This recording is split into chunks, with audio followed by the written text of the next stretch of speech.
তো মকআপের জন্য আমরা কোথায় যাব? পিএইচডি সাকারে। আমরা কিন্তু ফ্রি পিকেও কিন্তু আমাদের কিছু কিছু মকআপ মানে পাই, বাট এখানে আরো অনেক এনাদার মকআপ কিন্তু আমরা পাবো পিএইচডি সাকার। দেখেন এখানে একটা 3D মকআপ দেয়া আছে, কত সুন্দর না? এটা হচ্ছে লোগো। আপনি জাস্ট এতটুকু লোগো ডিজাইন করলেন, করে এখানে প্রেস করলে আপনার লোগোটা কিন্তু অটোমেটিক এরকম ভাবে একটা ফিল নিয়ে নেবে, এরকম 3D একটা শেপে নিয়ে চলে যাবে।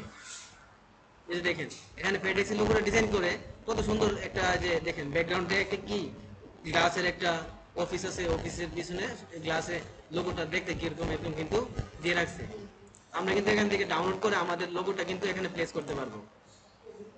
তারপর এখানে দেখেন লোগোটাকে কত সুন্দর একটা লোগো কিন্তু করছে, বাট আপনি কিন্তু এরকম করতে হবে না। আপনি মকআপে জাস্ট প্লেস করে দিবেন, লোগোটা অটোমেটিক ভাবে এইভাবে প্লেস হয়ে যাবে। এখানে দেখেন অফিসের ভিতরে কত সুন্দর একটা মকআপ দিয়ে রাখছে, লোগোটা করলেন এখানে জাস্ট লোগোটা প্লেস করে দিবেন, যে সে 3D এরকম একটা ফিট নিয়ে নেবে। মকআপ গুলা ডিজাইনারই ক্রিয়েট করছে, হ্যাঁ, ফটোশপে। দেন এখানে যদি আমি মকআপের যদি আরো এনাদারে দেখি, যে স্টেশনারি মকআপ যদি দেখি, স্টেশনারি চিনেন সবাই?